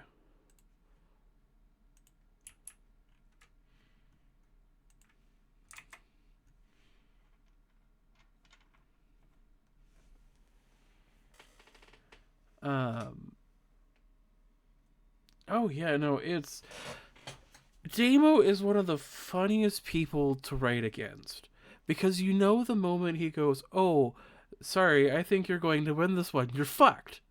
Every time he's messaged me, "Oh, I think I wrote a terrible promo. I think you're going to win this one," I've been absolutely curb stomped. Dude writes great, really good emotional pieces, and it's you got a really emotional segment feud going on, so like that's gonna be something. I think the real question is who did Harold Latano kill in the old days that's going to affect the night? Because I have a feeling that's what it's about. Because if I remember right, Rimbo is still under quarantine. But if I remember right, when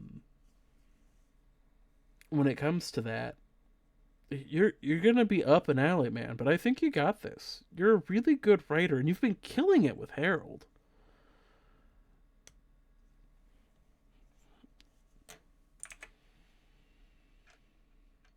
Or it's entirely Narcissa fucking with Harold again. That's one of those things where it's like it could be, but like also simultaneously, who knows? It's when it comes to that kind of a stuff, I appreciate the magic and the inner workings of Dean's mind, but I can't pretend I understand it half the time.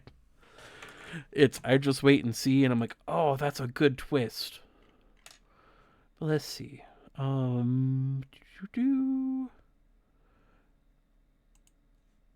it looks like a couple of folks are in the voice chat in the OSW room. Like, I feel like I'm in an interesting position because, like, when it comes to OSW's Ring of Dreams this week, which will be for those who are not familiar with the other fun stuff we do, that I do, will be live on stream 6 p.m. Eastern Standard Time with the Fastlaner. Dean's been putting me in the boat with like Anton Savor and Mr. Sunshine. Mr. Sunshine is Hayden on a good day. Probably shouldn't name drop him like that, but you know what I mean. Like, hey, the both of those guys are fantastic writers. One of them's currently a champion. And then there's me as the Captain Arcadia of the group, and it's like, here, hold on. Just no, I do it for the record. Brino smash, boom! Congratulations, you're a gigantic saltwater crocodile now, immortalized forever within the engine of a video game. An absolute behemoth of a lad. And you have a missus as well, but don't tell your missus. She might get jealous. I'm kidding, I don't know.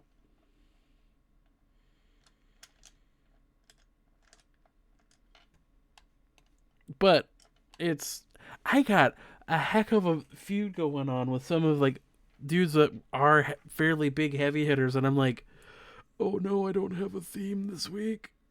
Oh no, I'm up a creek without a paddle again. Fuck. Like, I'm upset I did the good, the bad, and the ugly literally like a couple of weeks ago, and this would have fit so well. But I'll come up with something. I always do. Even if it's last minute and I'm screaming as I'm writing it, you know. But yeah, that's saltwater crocodiles. That's 2 crocodile habitats for World Crocodile Day, which is an absolute joy. Um, let's see. So I've been going for about an hour 45. I wasn't planning on running too late tonight anyway. This was just a kind of casual, well, my plans canceled and I didn't want to go out, so I was going to do some Planet Zoo building anyhoosits.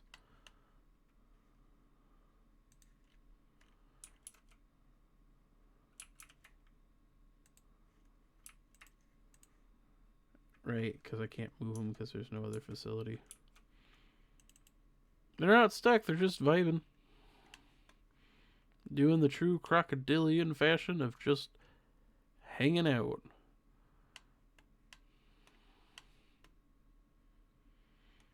Now, saltwater crocodiles are very cool lads. Largest crocodilians, some of the largest reptiles on planet Earth. Definitely some of the heaviest reptiles on planet Earth.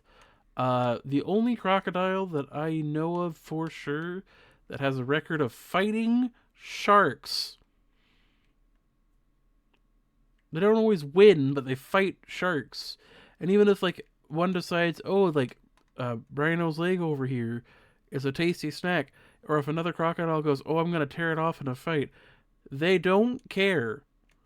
One of my favorite crocodiles I've ever seen was in a riverboat tour.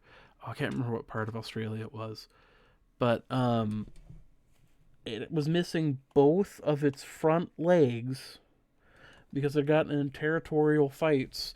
He was a big old boy and was just, no front legs, but he was living like a king. If that's not goals. Yeah, fighting sharks. So saltwater crocodiles. Oh yeah, honey badger don't give a fuck. Crocodiles can and will take limbs and just call it a Tuesday. But yeah, so if you here, we'll pull up the little Biopedia real quick to show you the range of the saltwater crocodile. So you notice how it's like all through this range to reach from India down to Australia and all of, these wonderful islands. That's because they just swim. They're like, I'm gonna just go. And when they've tracked them, and if I remember right, they tracked a crocodile off the northern coast of Australia, and then they picked up the tracker like over here off of the coast of Thailand, and it had just swum that far. Like I said, there's some crocodiles that you hear stories of locals are like, oh yeah, we went out boating on the ocean in northern Australia, and a crocodile whose head came up from one side of the boat and his tail came out the other swam beneath us and fucked off. Because apparently, this is according to locals, it's not necessarily 100% proven, but apparently some giant crocodiles, well, it's like there's like you get to a point where at least in northern Australia and in the islands there's food on the inland, but There's not always guaranteed food, but in the ocean, there's plenty of food.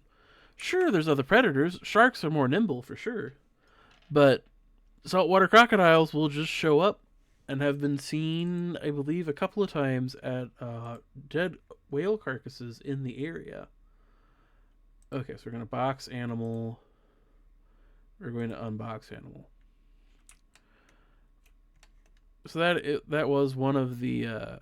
Sometimes some of them get stuck in animation loops, and I recognize that animation loop.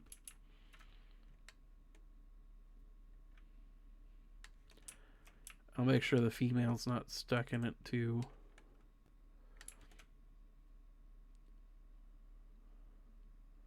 I don't think so. She seems to be fine.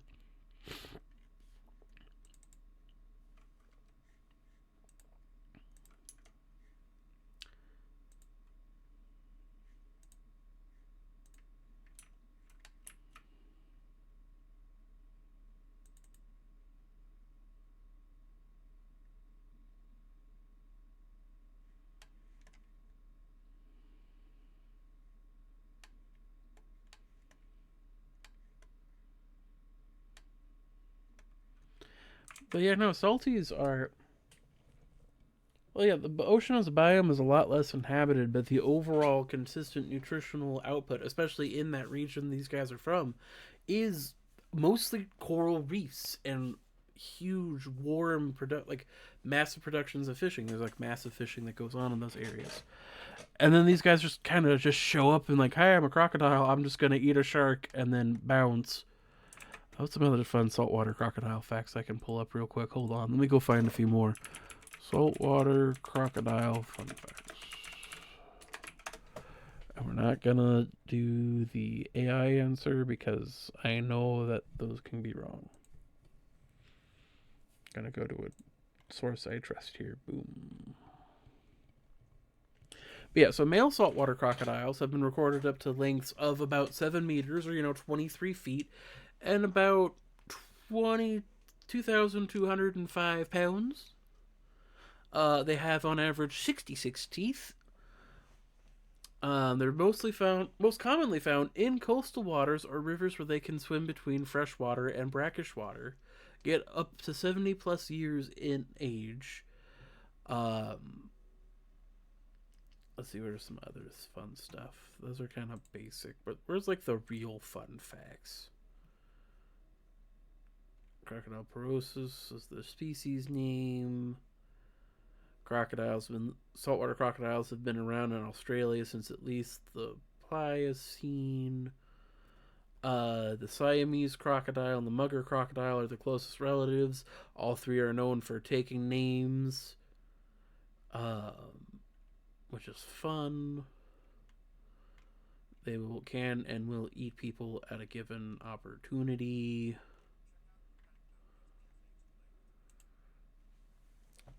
Sorry, I wasn't giving you attention, Clementine. It's fine. Oh, yeah, no, they had a whole. So there used to be an Animal Planet documentary series. The ball is in the water. Yeah, they can get to them in there. But there's a whole Animal Planet documentary series called Animal Face Off. And one of the few episodes I remember from the bottom of my heart was a great white shark versus a saltwater crocodile. And the only reason the great white shark won is because they put the battle out in like completely open ocean, which is a very rare place for a saltwater crocodile thing because they usually don't get into ocean waters like deeper than 200 feet because they have to go back up to breathe. But it was a sick episode.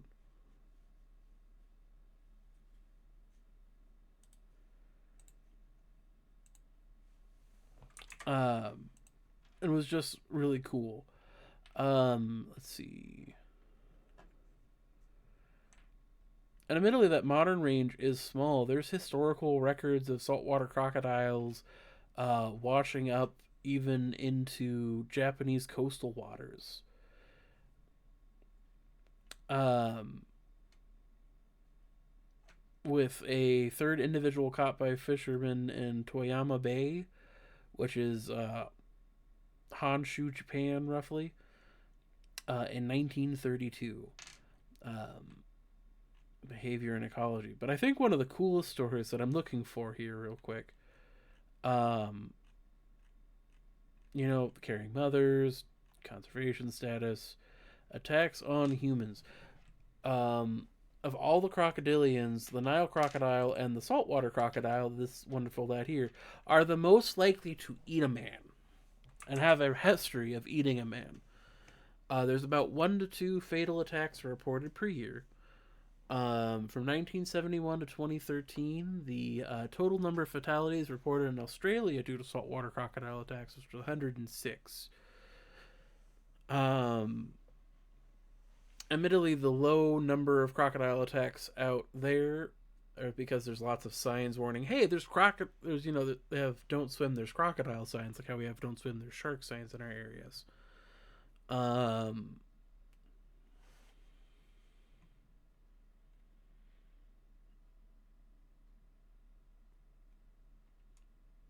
but the most famous incident of saltwater crocodiles attacking people was during World War II at the Battle of Ramree Island of 19 February February 19th, 1945. British soldiers encircled the swampland through which the Japanese were retreating on the island, forcing the Japanese army on the island to survive a night in the mangroves, which at the time was apparently home to thousands of saltwater crocodiles. Um,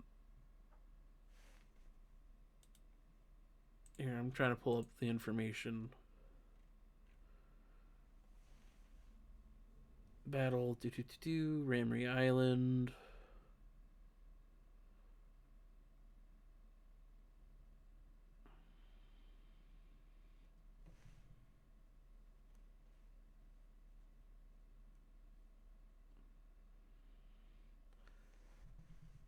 There was about 500 Japanese men killed and 20 taken prisoner.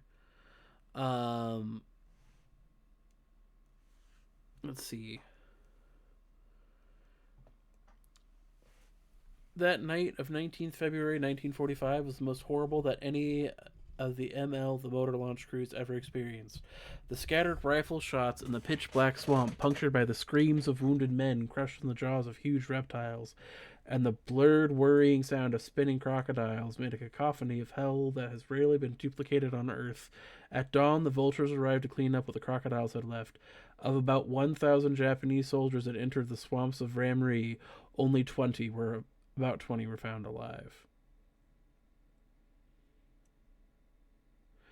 Which apparently was what Bruce Wright had witnessed himself.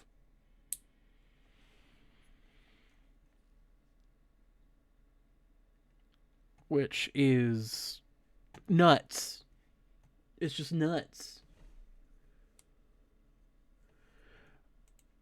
Yeah, they don't recognize you as not food. They just go, oh, hey, look, an animal splashing around in the my waters. I can just go, nom nom.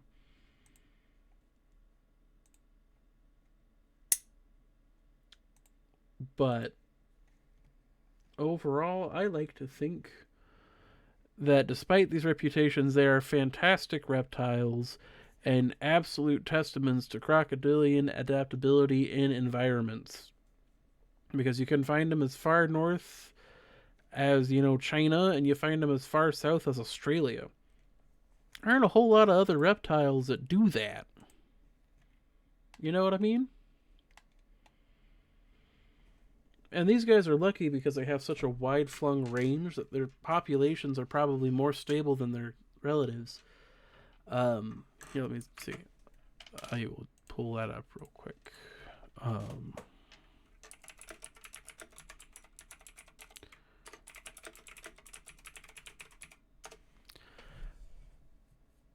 Out of the 24 crocodilian species, 7 are currently listed as critically endangered, 4 are vulnerable, and 12 are least concern.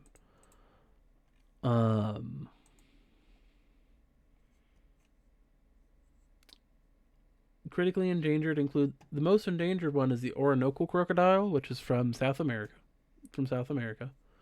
The Philippine crocodile is also up there. Um, the Cuban crocodile, Siamese crocodile, West African slender snouted crocodile, Chinese alligator, Tomastoma, which is the false gharials, is what their old names used to be. We've kind of referred to them now as their scientific names because they're not really even gharials, and the gharials are critically endangered. To put it in perspective, the Orinoco crocodile has an estimated population in the wild, according to the crocodilesoftheworld.co.uk, of 100 to 250. Philippine crocodile, there's less than 150. Um, let's see what's Siamese crocodiles 50 to 1,000. Chinese alligators about 150 in the wild. Gharials have about 650 to 1,000. Tomas are about 2,500 to 10,000. Some of these animals are so low in population, especially like the Philippine crocodile and the Orinoco crocodile, that there's long-term risks to even population breeding programs and reintroduction into the wild, because it's like, oh yeah, no, we thought the Civil War was disturbing. Real life just gets fucked. But with these levels of endangerment, you get the risks of problems of bottlenecking, which is a situation that happened to the Tasmanian devil for a little bit, and may happen again, because Tasmanian devils were going endangered, partially because of human things, but also because they had picked up a viral cancer. And the first batch, they took a bunch of specimens out at a breeding program. The wild populations crashed. The breeding program brought them back in, but the majority of the breeding program came from, I think, like maybe 100 animals, individuals. So it kind of like turned this wide graph of growth into this small family tree. And then that population is restored, and we were good for a while. Now there's a new strain of the viral tumor that is crashing their population again, which is putting them into a potentially dangerous spot. So you have to worry about these kinds of things. So with crocodiles and breeding programs, we have had success in turning them around. There was a point in time where the American alligator, one of the most common crocodilians, right, was endangered, like at the risk of extinction. And now there's more than 3 million of the guys because of efforts we've done. The American crocodile was crashing in its population, and there were some really good breeding programs and projects done.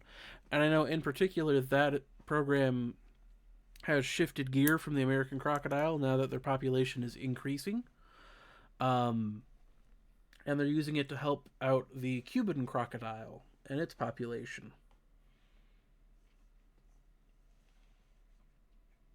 And if we can replicate these programs globally, we can save some of the most interesting and oldest family of reptiles around. When it comes to prehistory of crocodiles, the problem becomes is like, okay, so crocodile is defined by one thing. So we find a whole bunch of things that are missing like one or two features. We call them crocodiliiforms. But there were animals before we had the crocodiliiforms that also look like crocodiles. So like there's been large reptiles with scales and scutes swimming in the ocean waters around the world since at least the Triassic period. So it would be a shame to lose any of them, and if we can save the ones that we can, that is great. Oh, she's on. The female is on the pallet.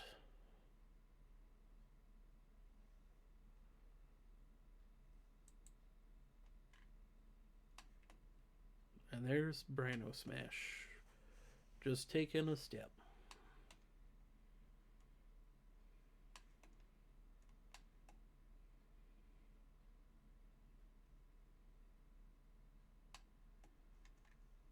Beautiful animals.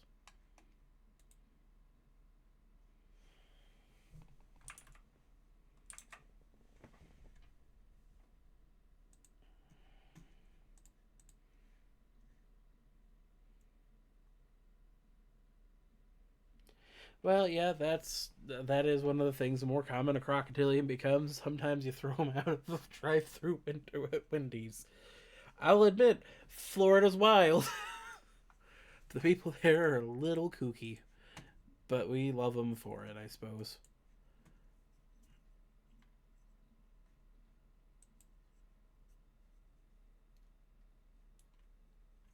Mm.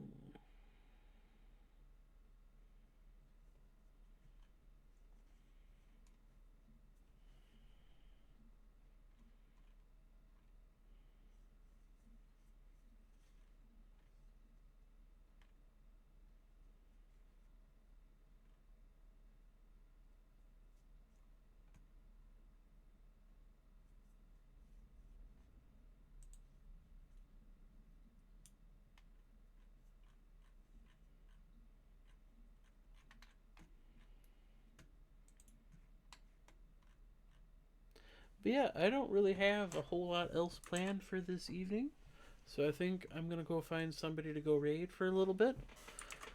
Maybe let's see. Is so there's one of the streamers that does Planet Zoo that I've been chatting with, Mossy B. I don't know if Mossy's still streaming or not. It looks like it. I'm gonna like peek in there just to make sure that she's not ending her stream. There was a funny situation of like three people tried to raid each other simultaneously. Let's see.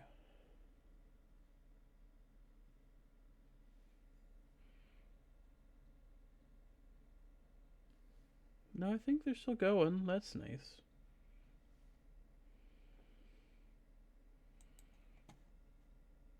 Let's see. They're a VTuber, so if as long as nobody minds that, I think this is where we're gonna call it. Here, let me. We can't end on a. As much as I like the female taking a nap, we gotta end on a good old shot of the big boy. While I go get the raid started.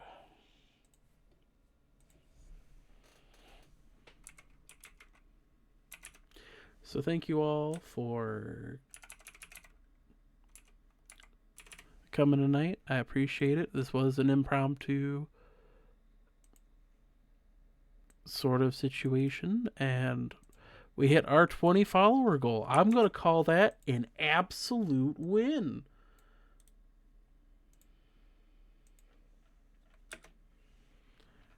Alrighty, let's get that raid going.